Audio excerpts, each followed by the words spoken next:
All right. Mm-mm-mm. What's up, Doc P? What's How happening? are you? Okay. Happy Friday, Junior. Friday, Junior. Yeah, it's my Friday. So, Oh, well, happy so Thirsty Thursday. absolutely. How are you? I'm good. I'm good. Awesome. I can't complain. Well, I Yeah. could, but I don't know how much time we got. Yeah. I could complain too, but jeez. I know. Hey. All right. All right. Well, we So definitely we got can get started.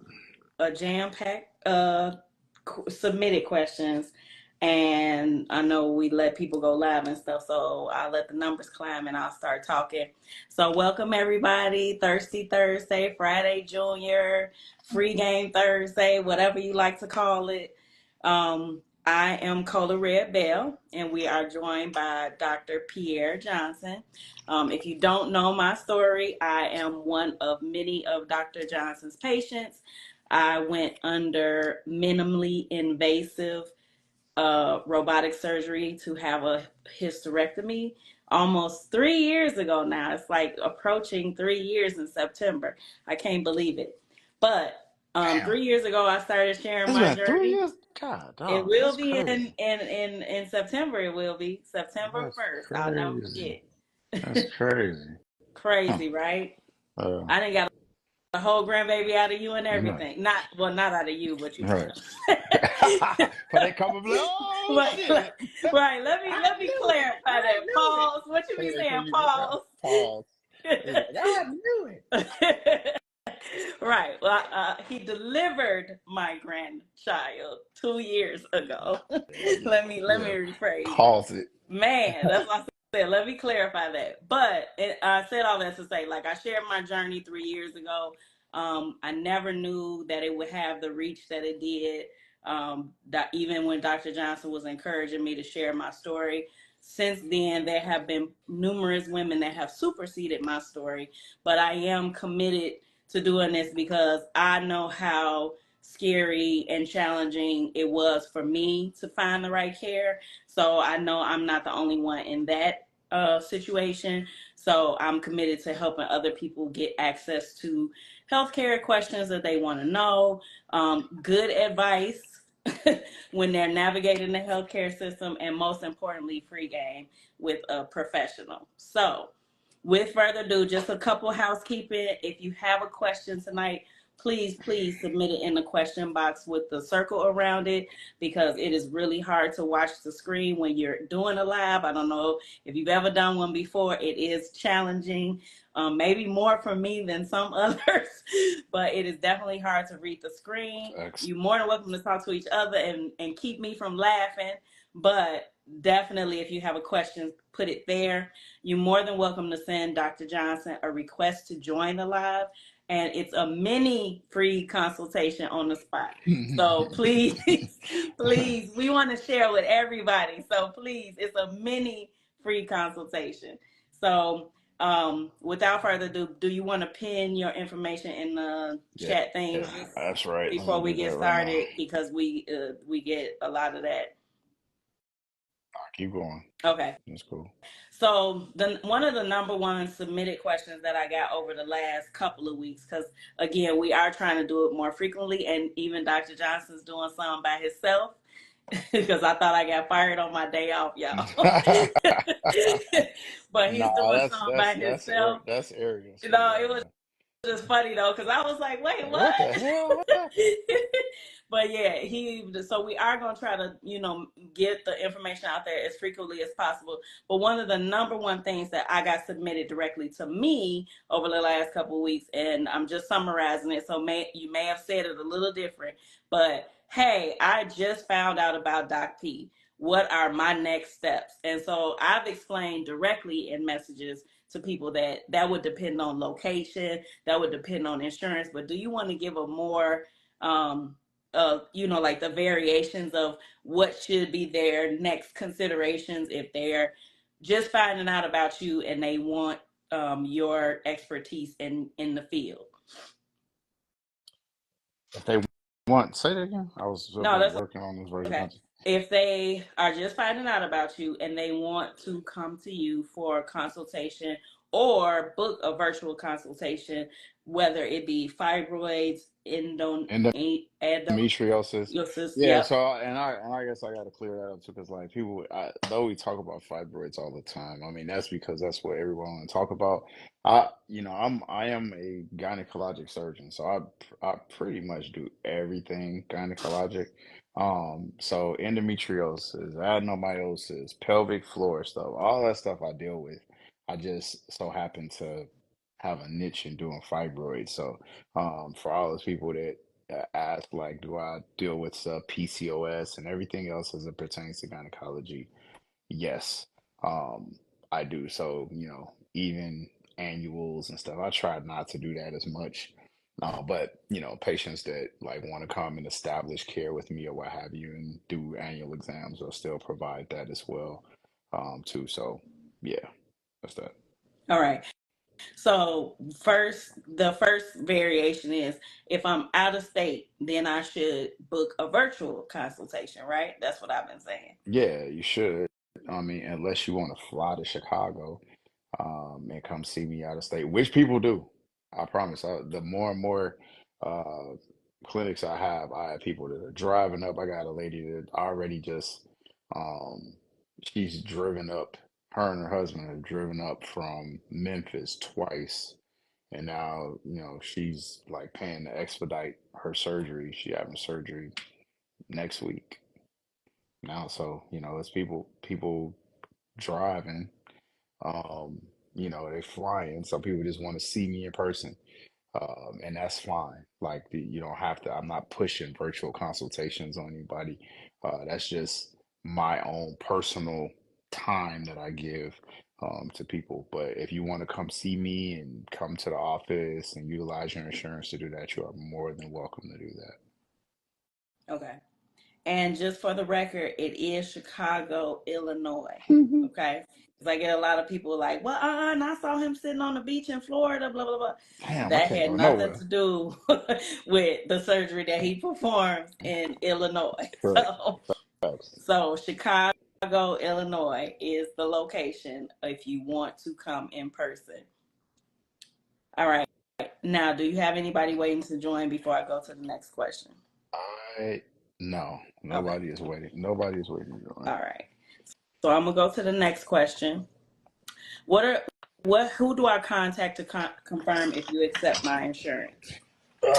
So shout outs to Ariel's, like, my social media manager so graciously made a post that said everything, like, as far as insurance is concerned. So if you go to that post, you'll see the insurance question, because we talk about this all the time.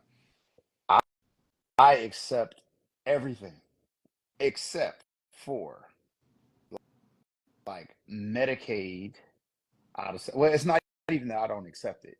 It's I accept everything. Let's just start there. I accept everything. There's nothing that I don't accept. The problem that people have is, will your insurance cover the service? Will your insurance cover you for going out of state to come to me? That's the question.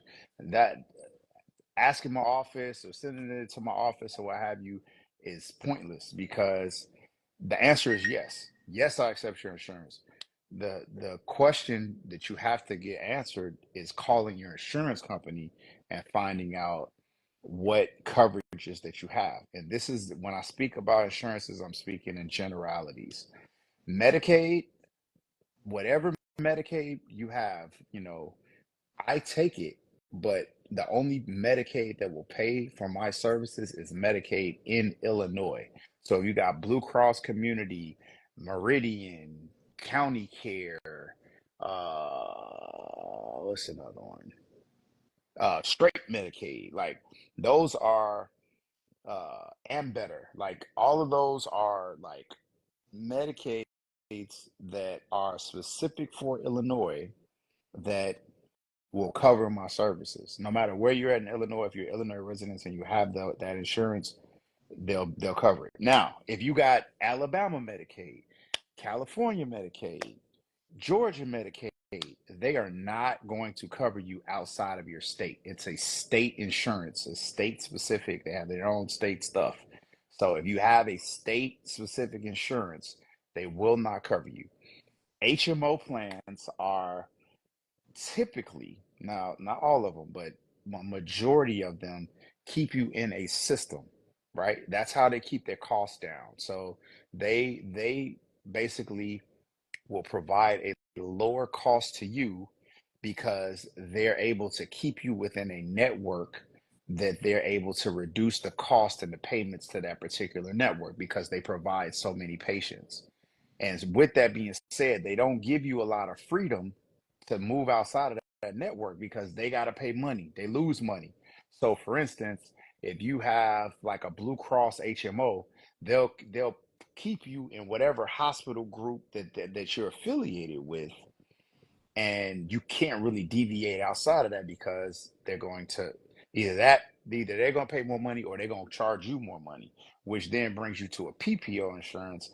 And a PPO insurance, typically, not all of them, but typically, they allow you, you don't need no prior authorization, you don't need to go to your primary first to do any of those things. You get up and you go to whoever you want to go to whenever you want to go to them, and they're going to cover your surgery. Now those are going to have a higher premium, meaning you pay more monthly, but you get the freedom to do and to travel to different states. From what I tell people all the time, and again, I don't count anybody's pockets, anybody money in anybody's pockets or do anything like that. But what I tell you is that it doesn't make sense to try to come up with money for surgery. Like it's expensive. If you don't have insurance at all, there is a discounted rate. That's how I'm able to offer the surgery to people outside of the country because they're seen as women without insurance. So it's 70%, a 70% discount off top. As well as anybody in the States. If you don't have insurance, it's 70% off. Not my cost. Again, when I say 70% off, it's not Dr. P like, it's not. I'm telling y'all, again, my money gonna come way later. Right now, I'm just trying to help y'all. But for people that, if you have insurance, like say for instance, you have an HMO plan, you call there and be like, hey, you got to stay in this network. Don't like you can't go see Dr. P because you in Georgia and he's not in our network. What I recommend you do is just wait a few months, wait till you are in the selective enrollment period, and then upgrade to a PPO. Sure, well, I ain't got that much money, Dr. P. I don't want to do that. I get it. But think about it like this. If you're in an HMO plan, they taking out $400, $500 a month out of your check, or you paying that out of pocket if you're a business owner, then that's cool. But if you're trying to now like say, hey, I ain't got insurance and I'm trying to pay for this out of pocket. Let's just say, for instance, you try to do that. Now you're paying 20,000 plus dollars for surgery, as opposed to just waiting to the open enrollment, now switching from an HMO plan to a PPO plan. And now, yes, your monthly fee is going to be more. Let's say, for instance, on average, HMO plans are like $400 to $500. PPO plans are like $700, $800 a month, right? So if you do that, yes, you're going to pay another $300 or $400 a month. But if you say, let's say 400 times 12 is $4,800. So you pay $4,800 for the month as opposed to trying to come up with 20K plus for the surgery. This is how you use insurances to your advantage. Even if you public aid and you say, I don't have the money, you can figure out $4,800 as opposed to trying to figure out 20,000. That is my advice to you. I can't give no more free game. I would love to be able to. No, I won't. I can't fly to everybody and do surgeries or whatever. I'm just one person that's just crazy talk. It doesn't work like that. I can't come to your particular city and do your particular surgery and be your particular doctor. I just cannot do it. Number one, there are regulations. I have to be certified in every single state that I operate in, not only every state but every hospital. So I can't even operate in all of the hospitals in Chicago. I can only operate in the hospital that I have credentials in. If I want to operate in, say, at Northwestern, now I have to go through their entire credentialing process to be credentialed at Northwestern to do surgeries, and I'm not. And that takes months, it takes time, it's painful, it's not. So it makes sense what most doctors do. They're credentialed maybe a one, two, sometimes three or four hospitals, just depending. And they're credentialed, and you have to basically do all your surgeries and stuff at those particular hospitals. You can't just go operate and do stuff wherever the hell you want to do. So I hope that answers the insurance question and puts that to bed. Because if I'm going to refer back to this, and I know Ariel's on here, so she can just take this and copy this or what have you. Because that I am so tired of talking about these damn insurances. But that is like putting everything in a nutshell and just telling you, telling you without telling you how to get through it. Like if you need surgery from me, I'm giving you how to do it. And to that point again, Cola, as I always say, I want y'all to be very clear. I am not raking in a bag operating on y'all in these fibroids, right? This is not, it's really a bad business model for me, right? It's not advantageous. I make money a lot of other different ways other than sitting over a person for 5 or 6 hours getting $1,000 or $2,000. It is like such a waste of my time. Not waste, I won't say that. That's horrible to say that. It's not a waste of my time because I'm invested in somebody doing it. But if you look at it from a business standpoint of like me trying to make money, it is not a very efficient or smart way to invest my time.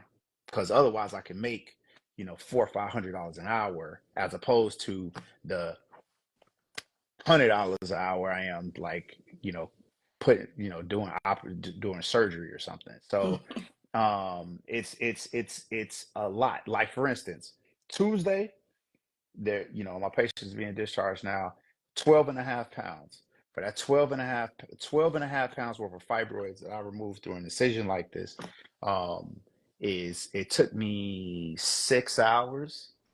In that 6 hours, she has great insurance, but her insurance would probably reimburse my practice or reimburse the hospital for my particular services, maybe 3K, 2 or 3K, right? Which is not horrible, but it's not that great either. Other patient, it probably took me another 6 or 7 hours. It probably reimbursed maybe 1,500 or something. It's not great. Like women's surgery does not reimburse like that or what have you. I am doing this because I love y'all. I'm trying to see Black women win. I'm not gonna be able to do this forever. I've already said that there is a timetable in my head of how long I'm going to be able to do this. So that's why I'm trying to give as much of my energy and as much of like my sacrifice to women while I can do it. Because at a certain point, I'm gonna be like, nah, man, I'm doing this. I have to look at the money aspect of it or what have you. I'm not doing that yet, but just all that. I'm gonna keep rambling. Let me shut my mouth. But No, um, it's good to hear that though, because sometimes I've had this conversation with you yeah, several times. yeah, Sometimes as a service provider, people just really think a certain way when you work for them, and it's just right, unreal sometimes the entitlement that comes yeah. in the territory. And like you said, I could personally attest to at least 3 years ago, you being the lowest person on the Person totem on the pay pole on the for top the of getting paid. reimbursements. Like Correct. I have good insurance as well, so they give me a full breakdown, and I can personally say that when I looked at that and I know You be like, all the what? precautions, that I was like, well, he got the less, like he At least spent amount the of most time there time and doing got everything the right. least amount of the money. Correct. So they definitely don't. I mean, like I said, and I have good Mm. insurance. I have very, very good You insurance. do. I have a Right. PPO. I keep a PPO because I'm picky.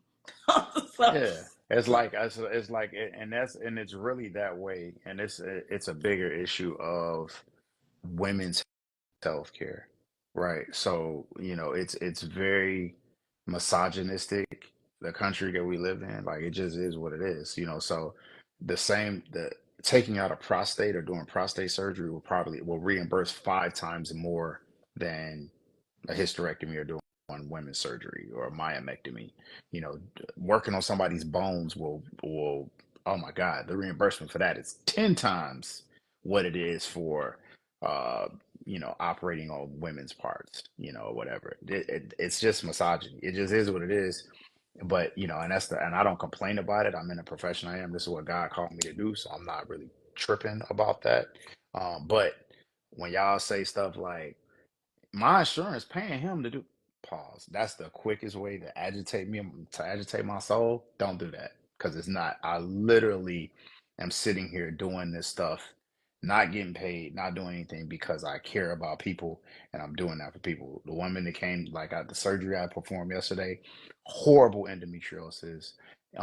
She had two myomectomies. It was a mess, where I could have just been like, you know what, I'm not doing this, right? But 6 hours in there, you know, trying to preserve her uterus and removing every fibroid that she has so she can have an even opportunity to have children.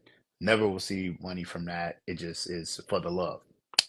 Hope God sees it and bless me in the afterlife. But other than that, it's not because it's reimbursing me. So please don't believe I'm just getting rich off of trying to push surgery. And that's the other thing. You're just trying to push surgeries on people. You're just trying to get all of it.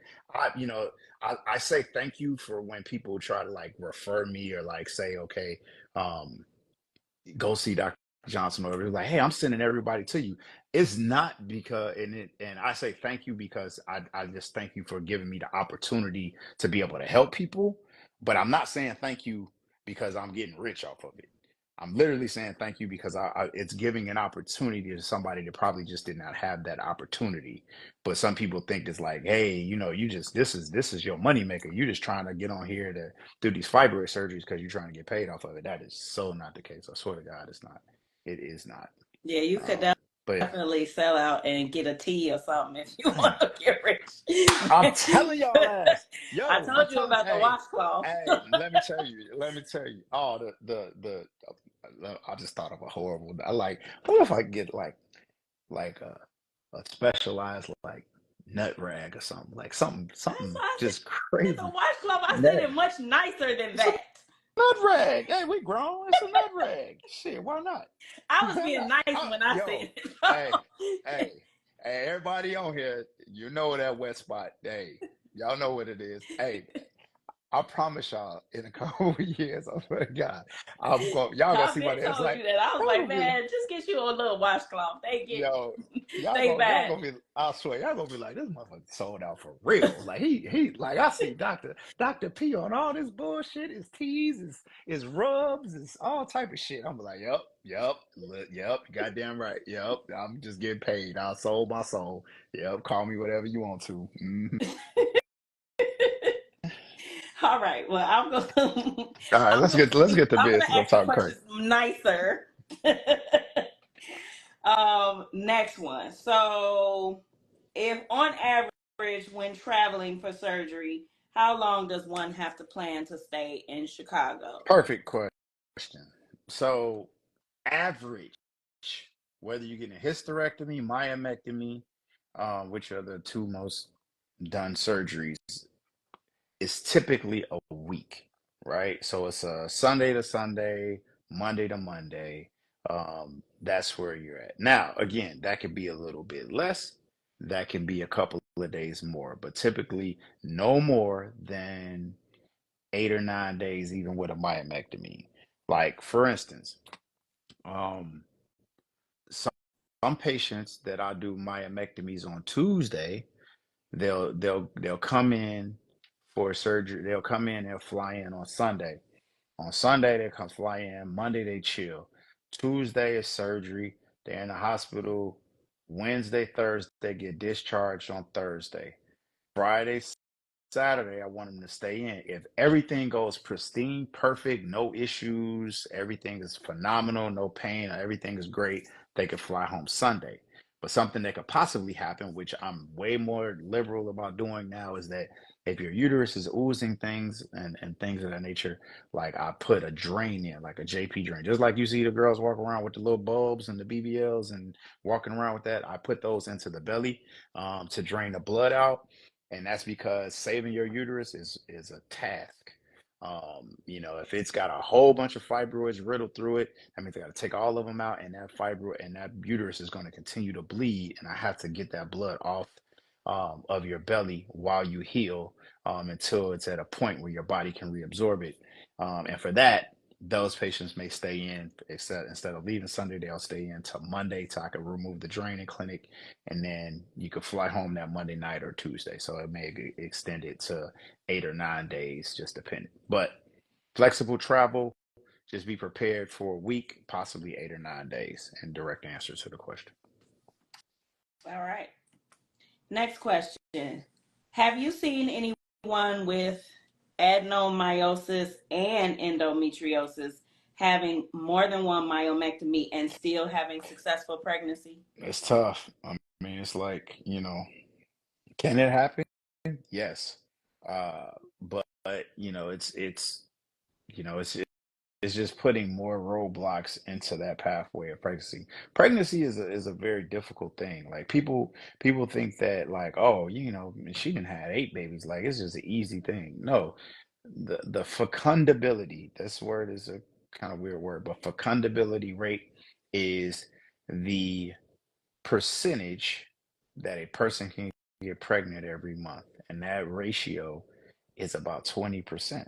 Like, so you only have a 20% chance every month with everything healthy, healthy sperm, healthy eggs, ovulating, normal periods, healthy mom, all that stuff. You got about 20% chance in a given month to get pregnant. Now, the more factors that you add into it, the more and more and more and more you decrease that ratio. So you add in low sperm count, poor quality egg count, blocked tubes, adenomyosis, endometriosis, advanced maternal age. Like, you start to add in all of these factors, you just decrease the success rate of pregnancy. Can it happen? Absolutely. Mary got pregnant with Jesus. It happens. You can put enough factors into it.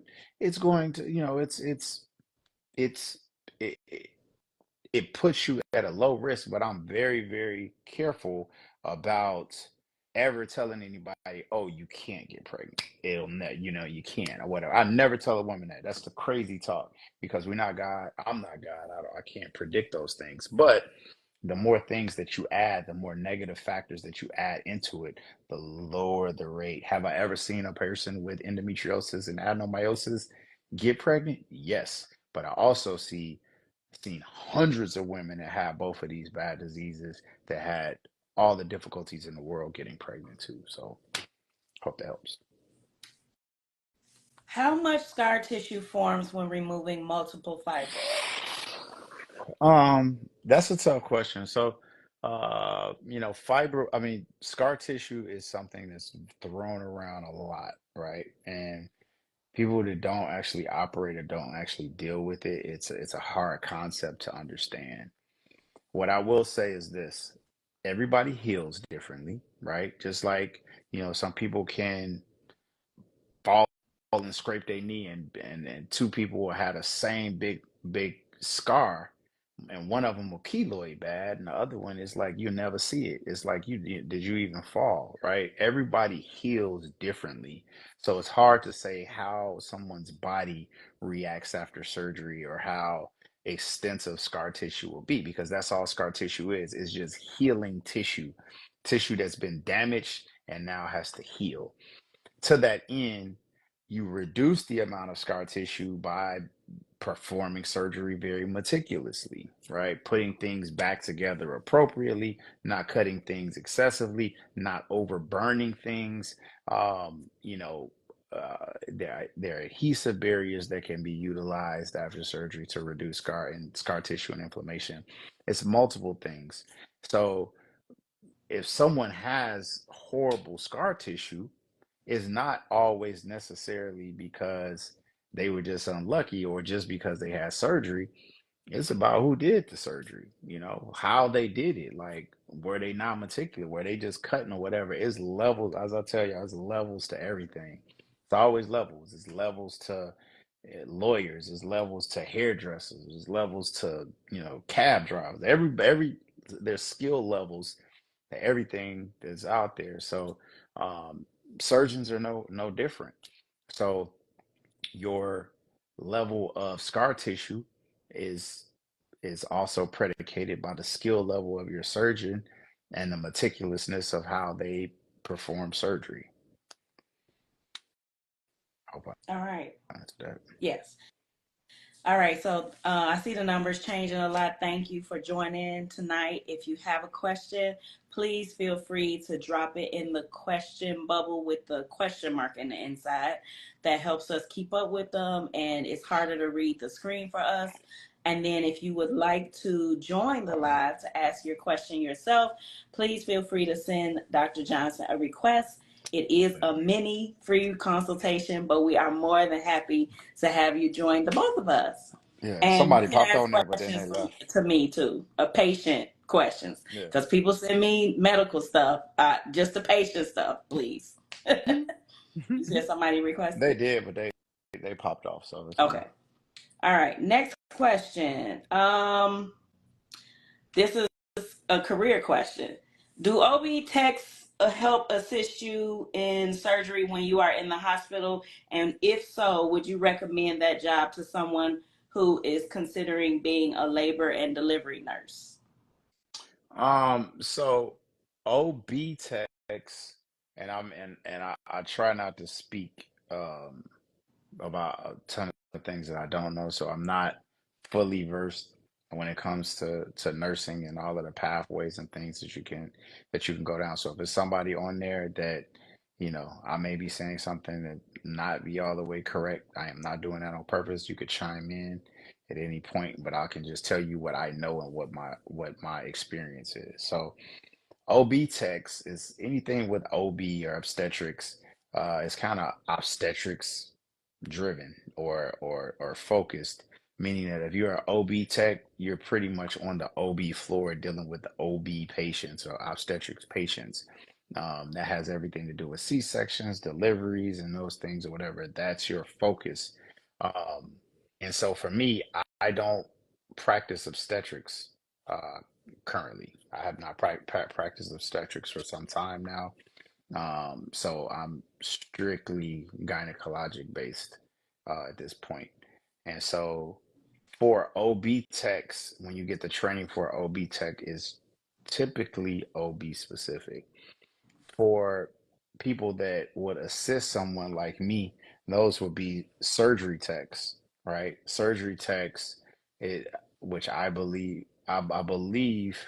well, no, there are OB techs that did not get their surgery tech certification, but surgery techs um, are have like more of a wide range of things that they can help with. Like so, when surgery techs, they are in the main operating room and they can assist with orthopedic surgeries, assist with gynecologic surgeries, assist with cardiothoracic surgeries. Like they are well versed, and it's a schooling that they go through to be able to assist in all these surgeries.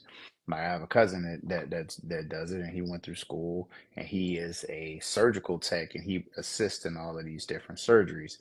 Not to say that an OB tech cannot, but I believe that OB techs are more specific for OB. And for obstetricians that do a lot of vaginal deliveries, a lot of C-sections or whatever, that's where OB techs are very instrumental. So if you really, really like OB and you want to stay in the OB world, absolutely look into OB tech. But if you like fibroid surgeries like I perform and other surgeries like orthopedic surgeries and those things than actual surgery tech where it gives you that full scope of experience to be able to do that makes more sense for you. All right. Next question.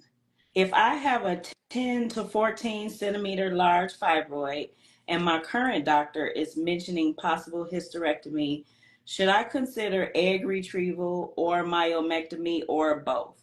And I don't know the age of the person. So so number one, I will just depending on your age, I would also always talk about freezing eggs or egg retrieval, right? Because, you know, at best case, after you get your myomectomy, you can't get pregnant for 6 months after that, right? So it's like having an insurance policy. Nobody on here would drive their car without having car insurance, because if you get into a car accident, you want to call your insurance company and say, "Hey, come fix my damn car," right? You don't want to get into no total wreck and have to pay for all of that. It's no different with egg freezing or egg preservation, because you pay monthly for your car insurance and you never use it. But if you get to the point where you get to the age where you want to have a child, but you don't have the egg quality, you want to call and be like, "Hey, unthaw the eggs that I gave y'all 5 years ago because I need to use them." You don't want to get to the point where you 40, 41, 42, got poor egg quality and don't have any other options for eggs, and you can't extract your own. So I would always recommend anybody that is in their late 30s, at least, or sometimes even in your mid 30s, depending on what your egg quality is, to look into egg preservation if you're not having immediate plans for pregnancy. As far as hysterectomy, myomectomy, everybody is different. It depends on what you want, what your plan is for pregnancy. I will repeat it, and I always say, if you have a viable plan for pregnancy, nobody should ever tell you that you need a hysterectomy, right? You should always be able to have the right to preserve your uterus if you're going to use it for pregnancy. If you're not doing that, then hysterectomy should be on the table if your uterus is giving you problems. So I want you guys to listen to. I'm very careful with my words, and I want you all to listen to it. I didn't say women should just have hysterectomies. I use very specific words about what your goals and what your plans are, because the truth of the matter is, if your uterus is giving you problems, the only reason that you save it is for having a child. If it's giving you problems and you have absolutely no intention of having a child, then hysterectomy should be on the table. But if you don't have any problems at all, right? Even if you have fibroids and you're not having any problems, then you don't need surgery. Hysterectomy is not an option. Nothing really. You don't need surgery. So but everybody's different. And as far as a 10, 12, 14 centimeter fibroid, the options for that, you have many options. You have many options for hysterectomy, you have option for myomectomy, you have option for medications, you even have options for Accessa if you really want it. But it comes down to your goals of what you're trying to accomplish. If you really want a child, you really should be having a very concerted conversation about your expectations and how to get you to the point of what you're trying to do. All right. If you are booking a virtual consultation, Mhm. should you present all of your medical records? And if you have imaging, such as a CT scan, how old can it be to bring to the virtual consultation? Perfect question. Awesome. Virtual consultations. The main thing I need is the report, not your image. I just need the report from your MRI or ultrasound. If you have an MRI or ultrasound within, I would say, 2 years. Um, if it's longer than more than 2 years, it's okay, but 2 years or below, an ultrasound or MRI is a report of those is not what I need. Please, y'all, stop sending your disc, coming in there with your disc. I can't access them things. If you look at your Mac or your computer right now, you do not see a CD or DVD drive in them things no more. They just don't have them, and nobody's gonna walk around with these DVD drives either. So unless they give you a zip drive, that's just a waste of time, honestly. Just I just need the report, because the report gives me a strong idea of really what you're working with. And that's all I need to be able to talk to you very efficiently about your treatment options and what you have going on and how I can help you. So just a report. Note, I did not say anything about a CT scan. CT scans for gynecology are damn near worthless. I don't want a CT scan. If you do not have it, ultrasound or MRI, that's what I need. The CT scan, it'll give me an idea, but it's really not helping me much. Just the report from the MRI, ultrasound. Now, if you have something like an endometrial biopsy, or if you have like a weird pathology finding um, from like your cervix or just from pap smears, colposcopies, those things that those are helpful. But I do not need 70 pages from your doctor for the past 5 years talking about everything that you've done and every visit for the last 5 years. I don't need that. I literally need the report from the ultrasound or MRI and any pertinent labs that you may have, like a blood count or something like those. Just the labs, the sheet on there with the labs is cool. Other than that, all of that stuff is just, it's not necessary. And to that point, last thing I'll say about that, hear me clearly. Your insurance pays for services, right? So when you get an MRI, when you get an ultrasound, when you get anything, it is your property, right? So when you call your doctor and they tell you that, oh, we can't give you this report, or oh, you got to go through these hurdles and hoops or whatever to get that, know your rights. Know things, right? That is your property. If you want a copy of your ultrasound or a copy of your MRI, you get that. Now they may charge you a fee. They may charge you a $25 fee or something, whatever, and that's okay. I mean, it's not okay. It's garbage. Like I would just give it to you. But if that's their policy, that's fine. But they should never, ever, ever tell you and you accept, well, we won't give that, or we can only send that to, that's another thing to tell you. We can only send that directly to your doctor or hospital. No, it's yours. If you want it, they have to give it to you. I get that all the time, and it's easier to get it yourself and send it to me as opposed to trying to request it from them and have them send it. Because if you get it, you can screenshot it to me, you can email it to me. It's just boom, boom, boom, boom, boom.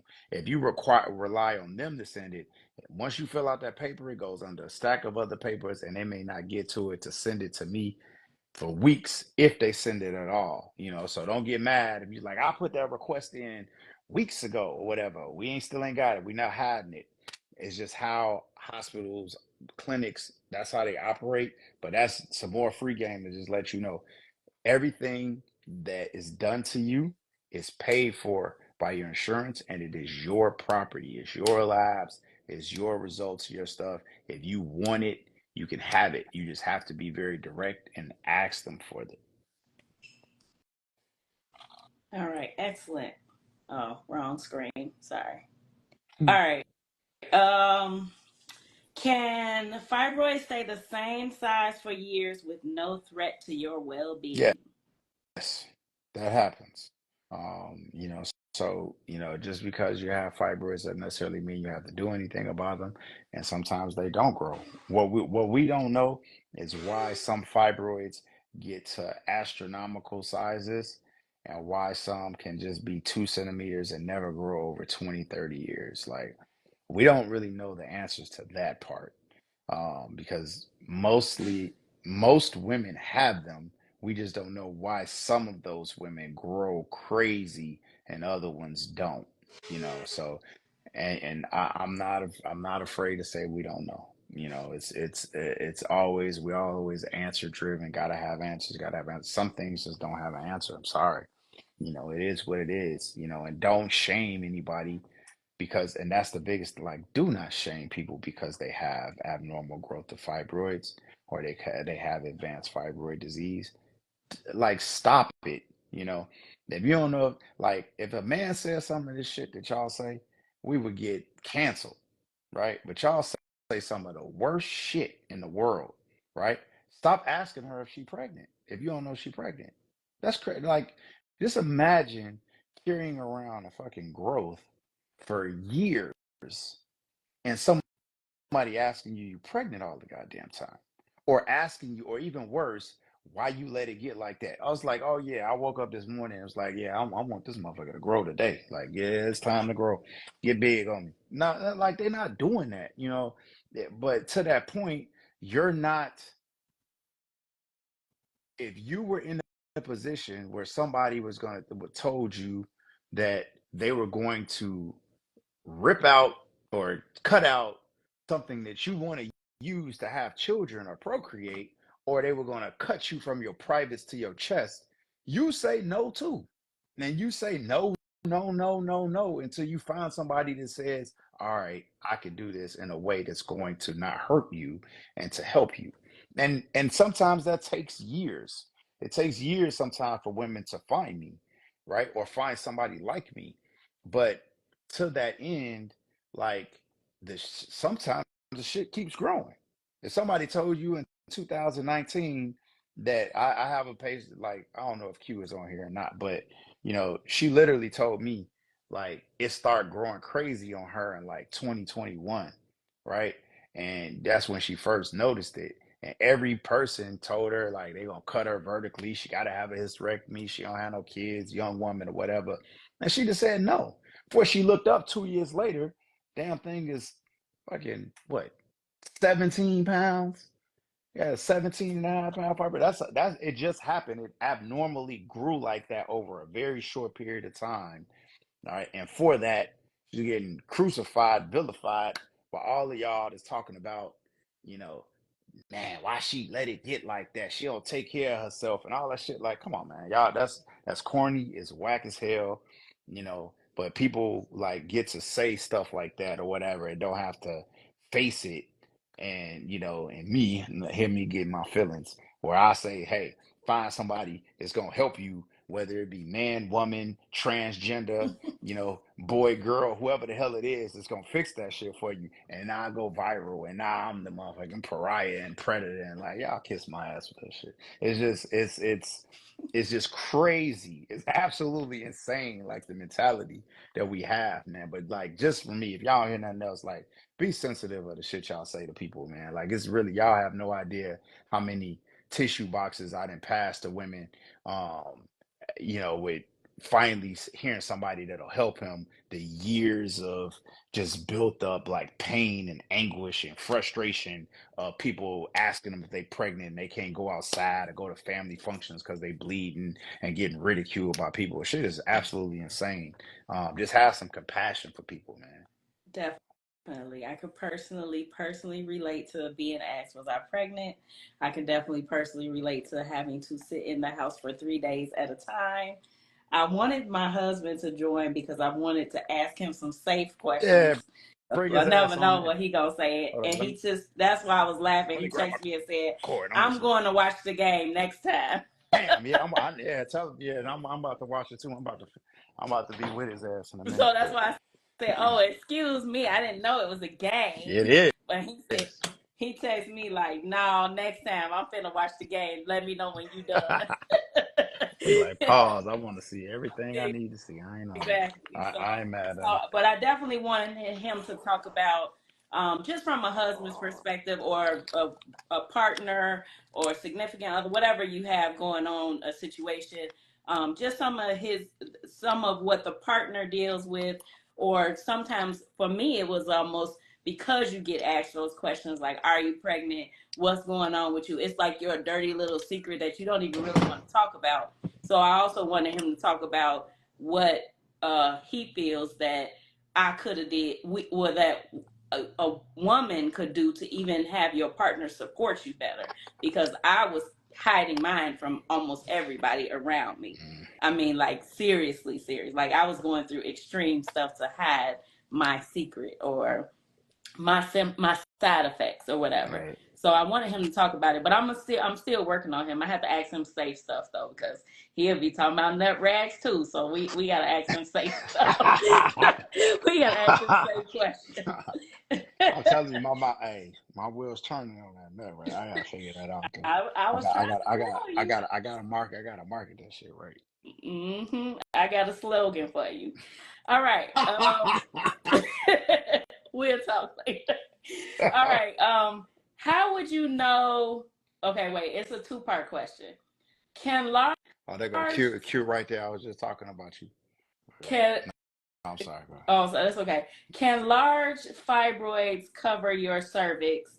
And how would you know if you needed a cervical cerclage during pregnancy? And I hope I said that right. Okay. Cerclage. All right. Yep. So That yeah. part. So can large fibroids cover your cervix? Yes.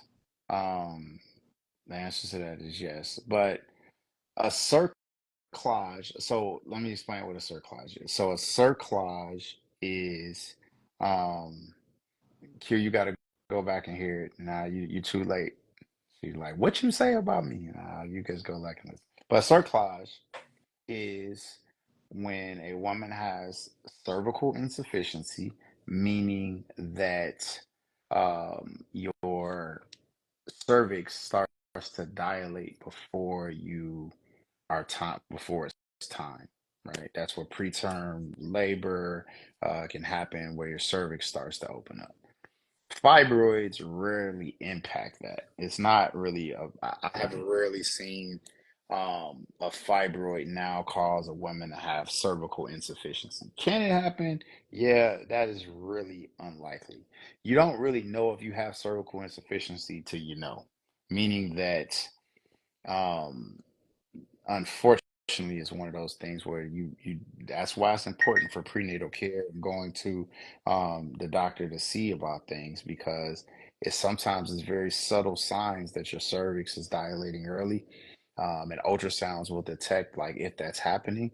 And until it happens, sometimes, most of the time when women have to get cerclage is because they had an early loss, or it's because they went through it first. Not to say they did anything wrong or what have you, but that's usually what happens. You don't know until you actually know that you have cervical insufficiency.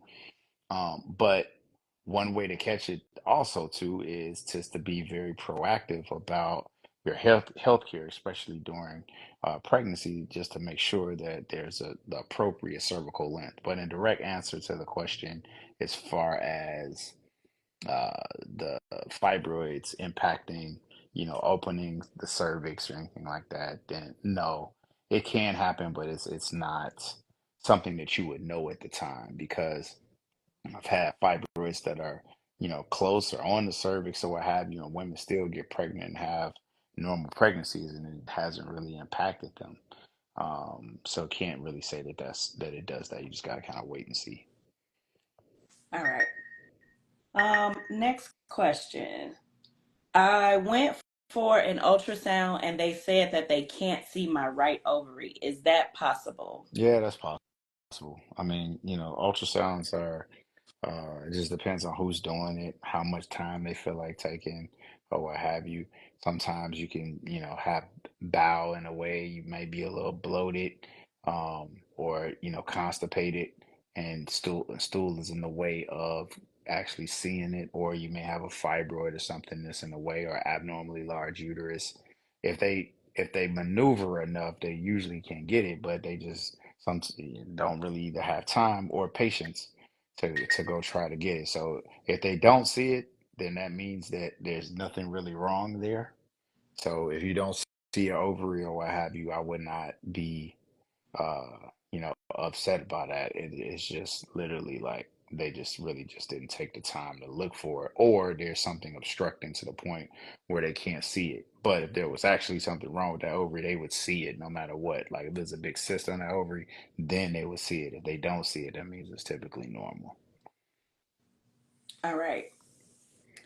What if your, but circling back to an egg retrieval question, what if your fibroids are blocking you from the tests that's used for egg retrieval? What is Right. the timing between removing the fibroids and then doing the egg retrieval I, process?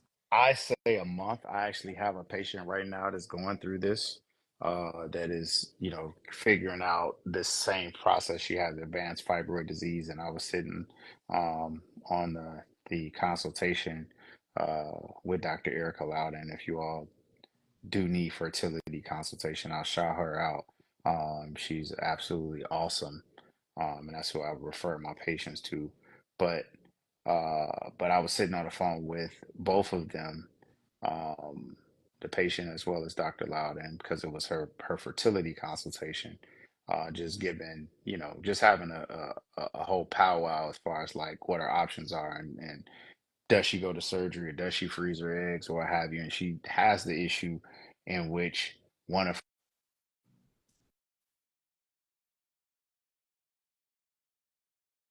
significant fibroids, and it then becomes a issue of uh, taking a risk. If you Um, if you can get eggs, absolutely. If you can only uh, access one ovary, then it's where you're at in that process. But for me specifically, I told them to give it at least a month.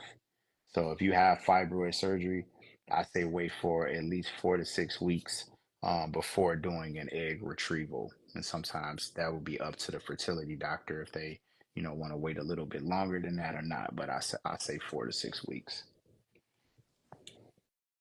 All right. Are EMBs required before surgery over 40? They're strongly recommended. So EMBs are endometrial biopsies. Endometrial biopsy is a sampling of the lining of the uterus.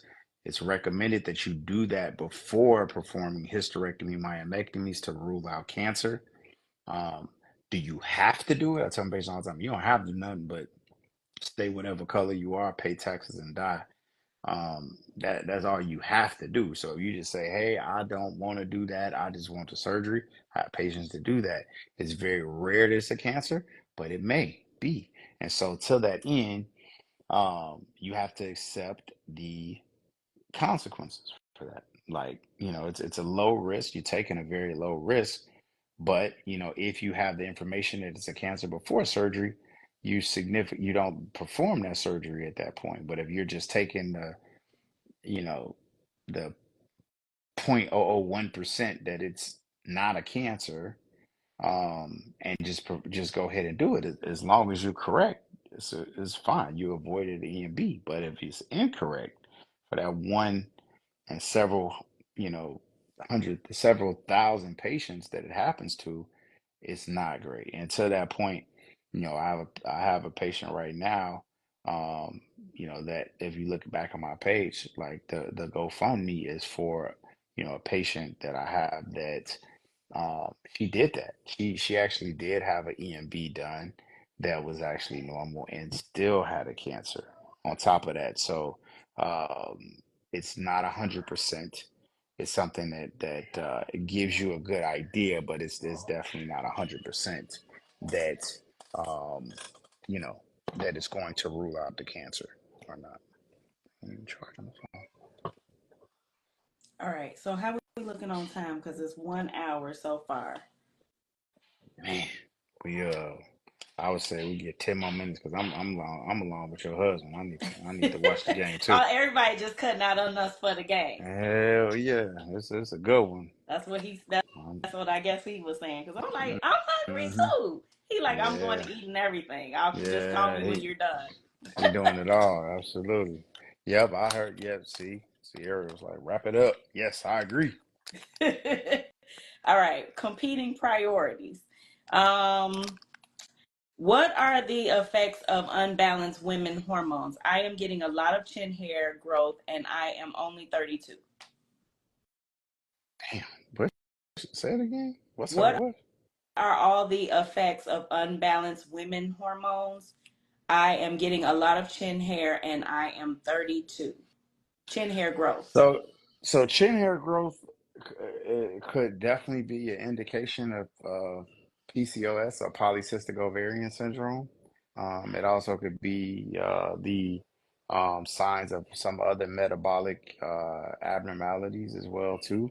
So, it's definitely worth going to your doctor to really figure that out, and you start with your OBGYN. So for PCOS, um, you have two of the three following criteria, either abnormal or male factor hair growth, or signs of androgenism, meaning deepening of your voice, you know, hair growth, not only on your face, but on your arms, but like thick hair growth, mustache, beards, those types of things. Two are um, polycystic ovaries, on ultrasound, like ovaries with multiple cysts on the fibroids, multiple cysts on the fibroids. I'm sleepy. Multiple cysts on your ovaries on ultrasound.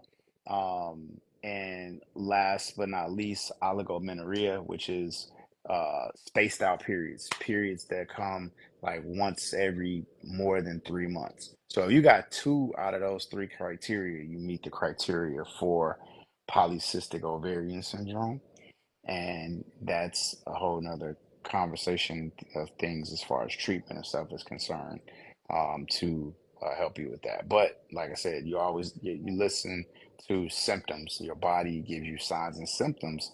When things are not normal, you have to investigate them. You just can't watch them. So if it's something that's just happening all of a sudden, it's not to just say, hey, I'm gonna go get a new razor or a Bic or whatever and just cut the stuff off. It's like, hey, make sure that metabolically you're okay and that there's not something else going on in your body. All right. Um, what causes a fibroid to be, sorry, what causes a fibroid to be necrotic, and does a necrotic fibroid mean emergency surgery? And I think I'm saying that right. Necrotic fibroids happen from the absence of blood supply or when they outgrow their blood supply. So case that I had a couple weeks ago where um she the fibroid had like it was like a maybe a 14 centimeter fibroid, but it had a really itty bitty stalk coming off the uterus, like really pencil thin, like stalk off the uterus. And because it didn't have the blood supply going to it, it has started to like commandeer or like recruit blood for, so like it's stuck to her bowel and it have blood supply coming from her bowel there. It is stuck to her, omentum, and have blood supply coming from omentum. So when tissues are dying or they get too big and they don't have the blood flow, they try to do everything possible. It's like somebody that's drowning and like do all this flailing trying to get air, oxygen. Is the same thing. Like fibroids can outgrow their blood supply, and to that they can die.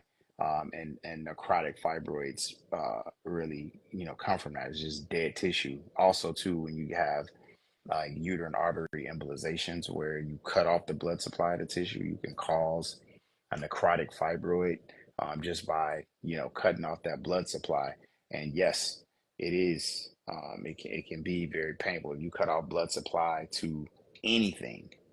If you sit right now, if you go sit on the toilet, if you don't have that big cushion on it, if you go sit on the toilet right now and you like read a magazine, you just let your hangs off of that, let your legs hang off of the side of it, um, your legs is going to start to go numb. And if you sit there too long, it's going to really numb, get really numb, and it's going to start to hurt. You start walking, it hurts because your legs are numb.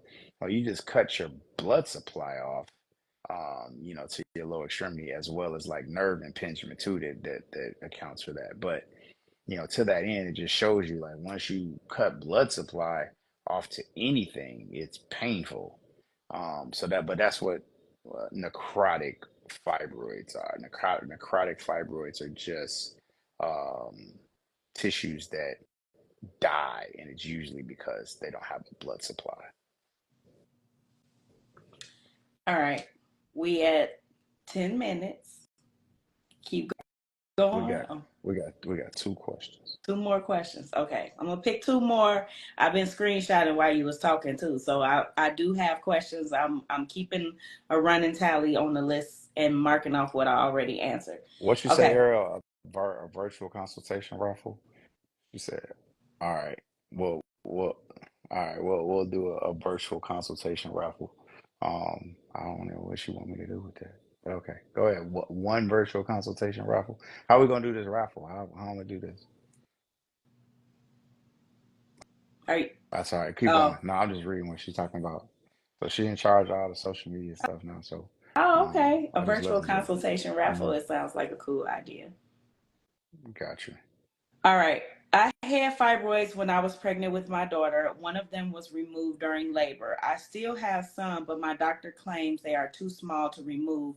But I look 3 months pregnant and I want them all removed. I already have kids. I'm 38. What would you recommend? You want fibroids removed? Say it one more time. What? I had fibroids when I was pregnant with my daughter. One was removed during labor. I still have some, but my doctor claims they are too small to remove. But I look 3 months pregnant. I want all of them removed. I I already mean, have. and how Oh, long ago she delivered her baby? What is that? oh, it don't say how long ago.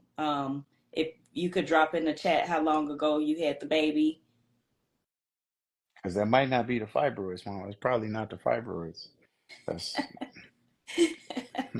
I'm just, I'm My just kids saying. All are right, Irish twins, so everybody, I understand. everybody. Listen. So if it's 2019, I would have to see how big those fibroids are. So if it's I, from an exam, I could tell you because like sometimes y'all think that um the fibroids are uh causing your belly to be huge. But if it's unless that fibroid is greater than 10 centimeters, it is unlikely to cause any protrusion of your belly, right? So, um, yeah. So it's if they're saying that it's super small, then that means it's probably not that. This is, fat accumulation. This is, yeah, this is fat accumulation that's causing your belly to protrude. Going in there to remove small fibroids is not going to give you a six pack. Put it that way. I can examine you, and a good doctor should be able to examine you to see um, if fibroids are causing an issue. But fibroids are causing you an issue, nobody's going to say, oh, they too small to be, you know, that they're going to be sizable fibroids, and you would know that. Um, yeah, so removing 2, 3, 4 centimeter fibroids is not going to give anybody a six pack. It's just not there. We're talking about little bitty small things like that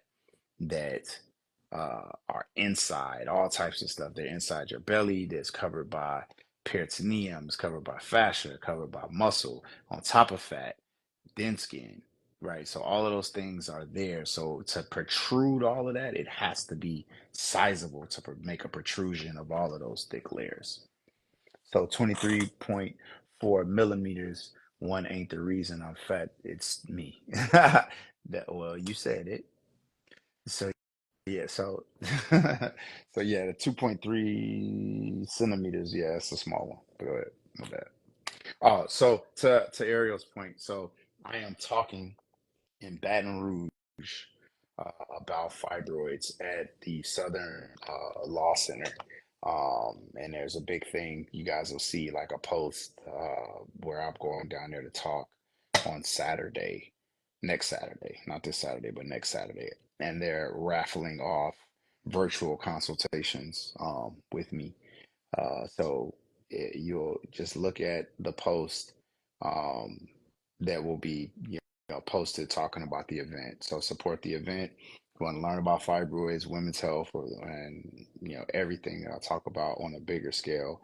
Um, it's an awesome event, and again, like they'll be raffling off like free virtual consultations with me. So that's what Ariel was talking about. I was like, "What's she talking about?" I know she's talking about. You are very forgetful sometimes. I hey, I can't be perfect. We all have our flaws. All right. Well, I think that's a good wrap up point. Like I said, I screenshotted mostly everything I could get. Um, uh, Let me just make sure. Yes, yes, I have that one because I can heart them when I. So yeah, I think I got everything that I You got it? need except. Well, hold on.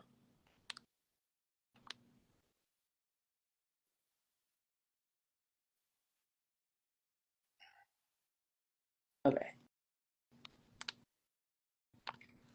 Yeah, your phone about to go Yeah, crazy. that was me pressing screen lock instead of screenshot. Yeah. I got it So though. yes, that's a good question. She asking about tube unblocking. We'll talk about that next time too. Okay. Um, yeah, we'll talk about that one. All right. And then last but not least, nobody's trying to join, right? No, this is like the first time we haven't had First nobody time in a join. long time. That's what I was saying. Nobody Like I join. didn't want nobody to think I was being rude because I Nope. definitely people who inboxed me, I said, yes, you can join. And but I did stress If you many had many consultations. patients with enlarged uterus, yes, everybody got an enlarged uterus down there. They come to me, so yes, I do deal with that. Okay. So yeah, I have everything. I want to, as always, thank everyone who joined tonight. Thank you who everyone who participated and submitted questions in advance. Those of you who submitted during, like I said, I keep a running list. I definitely don't lose the stuff people send me. I'm pretty organized with the stuff. And like I said, sometimes I do have to combine. Some of you ask similar things, so I just make it concise where everybody can kind of get an answer out of it. And yes, I love Ariel because I am also able to send her posts to people who DM me with direct questions that y'all have discussed the topic. So she is amazing to your team. Yeah, And and she saved that trash. Uh, what you call it? You used to say the picture oh yeah. that you had. She saved it. Shouts out to her because that damn thing was hurting, Well, yeah. hurt, So hurting. my See, I best was friend is definitely known for not having her camera took that clean, and with she an took that iPhone picture. 2.5. And It she was took that horrible. picture of us. So I Yeah, was like, I told her, I said, Toya, you need to clean your yeah, camera. It's always yeah. blurry. Yeah, so everybody that saw our post about lives, that's all cola. I was just sharing them because I ain't had time to really make them, but that is all cola. Y'all laugh at her. Don't point at me. Well, first, and I used to have creative reels that my kids would help Ooh. me with too. Hmm. But I Yeah, definitely like the new. yeah, boy. Yup. There go that phone. There go that phone. Acting a mess. Look, Toya, she in the comments. She said, "Oh yeah." Yeah. Oh yeah. Oh yeah. Your phone is hot. And Garbaggio. she has the Yeah. best iPhone out the crew. She just don't click. She said, "You ain't invited to Oh the my God. cookout. You uninvited." All right, I'm vegan now anyway, so y'all ain't making none. I can't even go to cookouts no more. Y'all eating all the damn chicken wings and Oh shit. no, we have some plant based because her mom doesn't eat that. Oh, So, okay. but it ain't the majority. It's limited. Oh, I bet you got like you can have some salad. The fuck? No, no, no, no. Her mom is plant based. I'm saying we have some items Uh, for those. We know, and we got the people who I don't. I'm Malcolm X. I don't eat pork. We got that too. uh, We think about it all, but it's uh, it's still not necessarily the plant stuff is not the majority. Yeah, okay. I bet. yeah. Nah, Hmm. we eat. All right. Well, thank you, thank you. Well, yeah, we know your 6-year-old takes your phone. We understand that's his Mm, fingerprints. yeah, blame it Blame on the kids. the baby. All the Uh, men passing the blame tonight. yep. Thanks. All right. All right. Well, thank All right, you so everybody. much, and And we I'm gonna will do post it. this I'll post again. it. I'm gonna post it so everybody that want to see it, like it'll be on the page. So y'all can take a look. Um, and we'll I guess 2 weeks or so we'll do it again. Yes, that sounds about right. I will give you my schedule in advance, like I've been doing, so that Yes, makes it ma'am. easier. Yes. Sounds like a plan. All right. All right, everybody. All All right. right. Talk to y'all later. Have a good one. All right. Bye bye.